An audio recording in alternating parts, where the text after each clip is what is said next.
Hi everyone, and welcome to Sportsball, a series where we talk about sports, teams, obscure stats, their histories, and why all this matters. If you're watching this, then you're probably one of the following. A kid who doesn't know sports history, a non-American who's trying to pick a sports team and wants to understand their history, a hipster who's trying to absorb the bare minimum of sports knowledge so you don't look uncool in front of your sports-loving friends, a no-fun Norman who's going to nitpick what I say in the comments, someone who knows sports history and wants a fun topical video about their interest, or you just found this video by mistake. In any case, welcome and thank you for watching. Today's video is going to cover baseball, specifically Major League Baseball. We're going to cover the origins of the sport, early history, legendary players, and probably lots of other stuff. And we'll try to do it in about 10 minutes so you can go on with your life. And the clock starts now.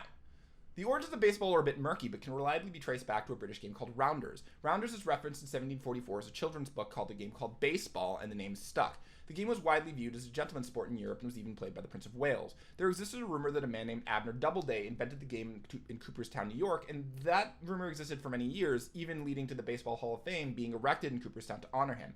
However, this myth has been proven not to be true, and really only existed to perpetuate a myth that baseball was a truly American game and not descended from the British variation. This myth was even perpetuated by the founders of the two original baseball leagues, Albert Spalding and Abraham G. Mills. The game saw the most popularity in New York, as the city hosted many local clubs who would play each other. In 1845, Alexander Cartwright codified the Knickerbocker rules, which were really the first attempt at any sort of rules for the game. The game was officially first played in 1846 between the Knickerbockers and the New York Nine, and the Knickerbockers lost 23-1. In previous videos, I have posted the basic rules for the game on the screen, but it's worth noting that the rules for baseball are so complex, even posting the Knickerbocker rules would take a preponderance of time. Suffice it to say, the basic purpose of the game is to get as many players to score runs by touching all of 3 bases and returning to home plate. Each team gets 9 innings to score as many runs as they can. If they make 3 outs, their turn is over, and the other team gets a turn, which is called an inning. The team that has the most runs wins. 16 teams from around the country set up an unofficial league that changed the Knickerbocker rules gradually, which unfortunately led to the banning of people of color from the game. These changes led up to the first professional club, the Cincinnati Red Stockings, being formed in 1869. That team still exists today and is the oldest professional sports team in America. Their first season was played against amateur and semi-pro teams, and the Reds went undefeated. They are the only baseball team ever to go undefeated during a whole season. The Reds joined a grouping of teams to form the National League created by Mills. The National League still exists today, and as the first league ever created, is referred to as the Senior Circuit. Other leagues would form and fold, such as the American Association, which happened to be the last professional league to allow people of color to play until the 1940s. The Negro Leagues were unofficially formed during this time as a set of barnstorming teams, and for those of you who don't know, barnstorming is when teams basically play each other unofficially in whatever venue they can, whenever they can do it. In 1887, overhand pitching was legalized, and the underhand version called softball was invented so the game could be played during the winter months. Finally, a lasting competitor to the National League arose, called the American League. The American League and the National League were often at odds with each other, competing for the best players. However, a peace was struck between the two leagues, agreeing to remain mostly independent throughout the season. However, the champions of each league would play each other in a series of games that was to be known as the World Series. The first World Series was played in 1903, with the Pittsburgh Pirates losing to the Boston Americans.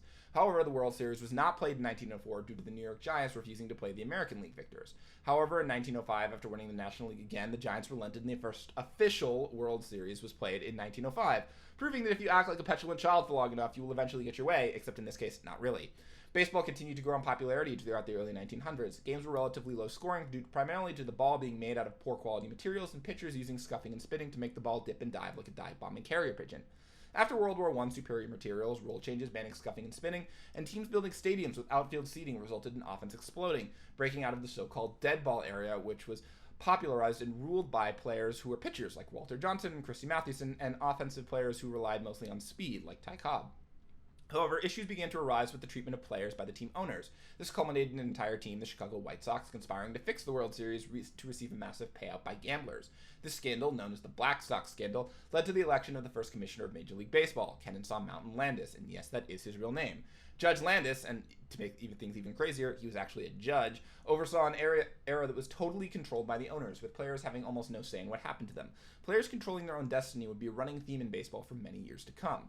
There was one player, however, who was so outlandish and larger than life that he was able to buck the trend a bit. George Herman Ruth broke into the league with the Boston Red Sox in 1914 as a pitcher and a hitter. He was primarily a pitcher when he was sold to the New York Yankees by owner Harry Frazee for $100,000 to finance a Broadway play. This pivotal moment catapulted the Yankees to perennial success for the better part of a half century and left the Red Sox championship list for 86 years. Babe Ruth was one of the greatest players to ever play the game. After joining the Yankees, he abandoned his role as a pitcher and focused only on batting. This turned out to be a good move for him. He set many records while he was on the Yankees, including most records for most home runs in a season, which was 60, most home runs cumulatively, which is 714, and the highest on-base percentage plus slugging.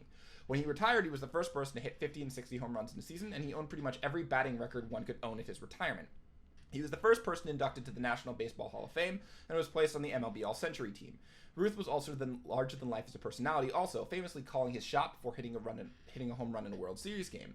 He was also famous for binging on hot dogs and soda before every game and looked the exact opposite most baseball players looked at the time, which was small and scrawny.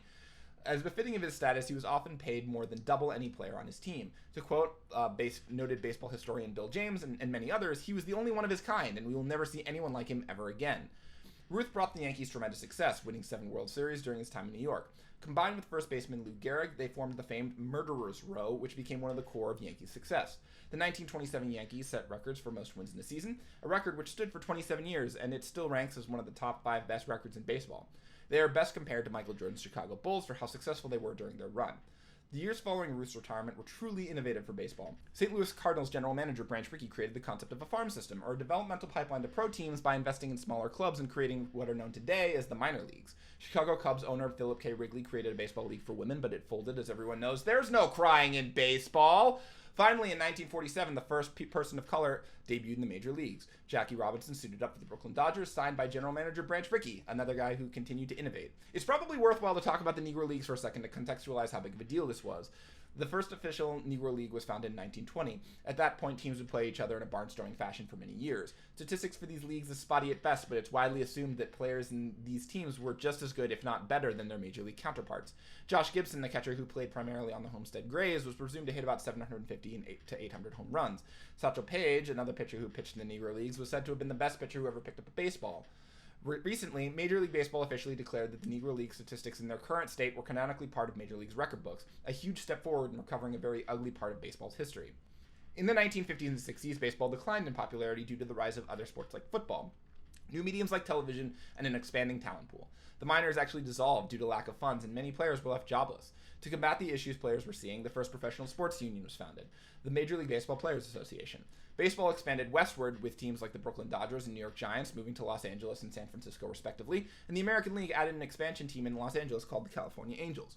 With this, each league now had 10 teams. In 1969, baseball implemented a series of changes that radically changed the game. The pitcher's mound was lowered and strike zone was reduced to decrease the effectiveness of pitchers. Players like Willie Mays and Hank Aaron benefited greatly from this change, and an offensive boom resulted in popularity spikes. In the 70s, the American League, spearheaded by innovative Oakland Athletics owner Charlie Finley, pioneered a designated hitter, which is generally regarded as a decision. Also in 1969, St. Louis Cardinals outfielder Curt Flood made a challenge to the reserve clause, objecting of a trade that the Cardinals made, sending him to the Philadelphia Phillies. Though he was unsuccessful, it's widely regarded as a pioneering moment in the history of free agency in professional sports. The reserve clause was an institution in baseball and professional sports since their inception, and most leagues actually copied the reserve clause when they were founded, sometimes after the major leagues. The reserve clause dictates that players would always be bound to the team that signed them. This means that a player, once they acquire rights to that player, held that rights indefinitely. They could offer contracts to players. If the player refused to sign the contract, then the player would not play and just occupy space on the roster. This balance of power shifted unfavorably towards owners. This had a benefit of keeping player salaries low and profits high, but players were often treated poorly. Curt Flood's challenge to the reserve clause was based on the notion that this clause was antitrust in nature. Flood sacrificed the remainder of his playing career to take this case to the Supreme Court, where he lost 5-3, but his efforts helped the MLBPA overturn the decision in 1975 through the efforts of an arbitrator. Flood and other players who fought against these rulings paved the way for the players of today, and it's worthwhile to remember these sacrifices. After the free agency decision, player salaries and offensive numbers surged into the 80s. Cocaine, home runs, and bad hair ruled the MLB in the 80s, as defined by players like Mark McGwire and Jose Canseco on the Oakland Athletics, known as the Bash Brothers.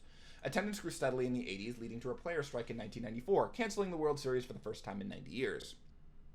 After the strike, attendance kept booming and offensive numbers kept growing. In 1998, Mark McGwire broke Babe Ruth's single-season home run record, hitting 70 home runs in a single season. Not even 10 years later, Barry Bonds broke that record again, hitting 73 home runs.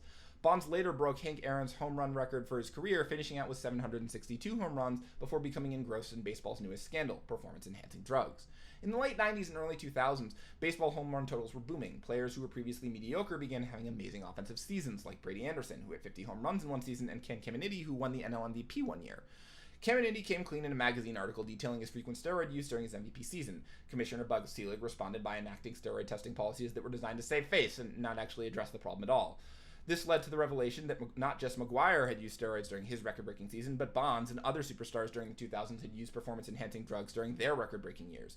The scandal culminated in a congressional report and hearings where baseball players came very close to perjuring themselves in front of Congress and national TV, because in the post-9/11 world, where Congress had to address an increasing national debt, growing racial and fiscal inequality, predatory behavior by Wall Street lenders in the national financial crisis, it was determined by President George W. Bush that Congress should spend their time listening to Roger Clemens swear in front of Congress and the national televisions that he never used steroids.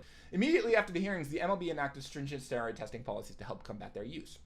As a result, the offensive numbers dipped slightly for a couple years before skyrocketing again after the MLB changed the composition of baseballs to be springier, leading to home run totals to surpass previous records from even the 2000s.